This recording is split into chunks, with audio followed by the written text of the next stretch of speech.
So we're going to play a game. Every time you hear something good, you say yay. And every time you hear something bad, you say boo. Okay? Cool.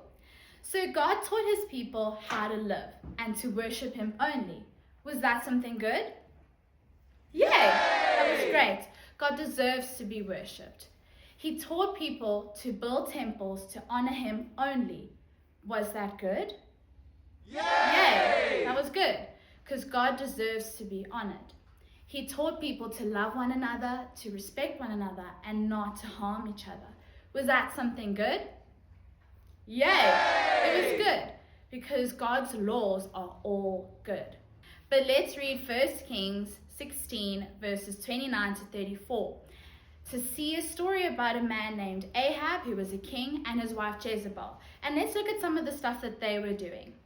So King Ahab and his wife Jezebel were worshipping fake gods, and they built altars and temples for people to worship these fake gods with them.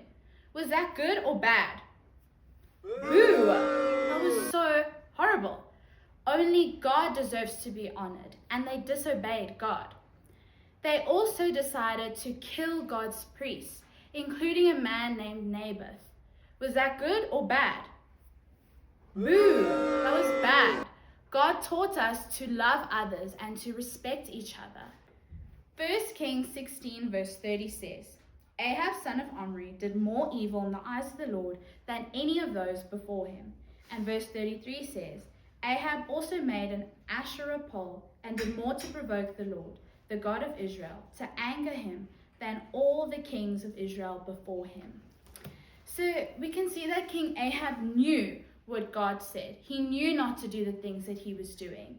Yet he was a very evil king, more evil than all the kings before him. And he still did very bad things despite knowing not to do them. So God had to send a messenger, or had to send a message to his people so that they could know not to do these things anymore. So God gave Elijah a message, and Elijah is the one that gave the message to the people on God's behalf. So that must have been quite scary for Elijah. Would you like to be the one to go and tell the king, a very evil king, that he is wrong? And tell people that there will be no rain, that there'd be a drought for years on end? It was really scary for Elijah. But he trusted God and he loved God. And he still did it despite knowing all the things that could go wrong.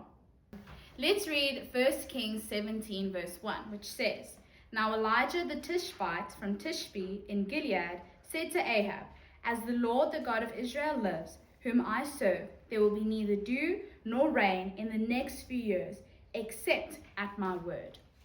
So God's message to the people was, come back to me. He wanted the people to just focus on him, to love him, and just go back to him. And God used Elijah to deliver this message. So Elijah went and told Ahab that there would be a drought. There would be no rain, not even dew, for many years. So now Elijah was going to be without water as well, not just Ahab. So what was God's plan for Elijah? What was Elijah going to do without the water? So let's look at 1 Kings 17 verses 2 to 4, which says, Then the word of the Lord came to Elijah, Leave here, turn eastward and hide in the Kerith ravine, east of the Jordan. You will drink from the brook, and I have ordered the ravens to feed you there. So God planned to look after Elijah. He planned for Elijah to go to a brook or a stream, and a raven, which is a bird, brought food for Elijah, which is so crazy. Have you ever received food from a bird? That's insane. And God used this bird to deliver the food to Elijah. So let's keep reading in 1 Kings 17, verses 5 to 6, which says, So he did what the Lord had told him. He went to the Kerith ravine, east of the Jordan, and stayed there. The ravens brought him bread and meat in the morning, and bread and meat in the evening, and he drank from the brook. So Elijah trusted God and obeyed him, and he went to the brook and did everything that God had asked him to do. So Ahab was more evil than all the kings who came before him, and he wasn't going to stop anytime soon. So God had to send the prophet Elijah to deliver the message to let the people know and this king know that they were wrong.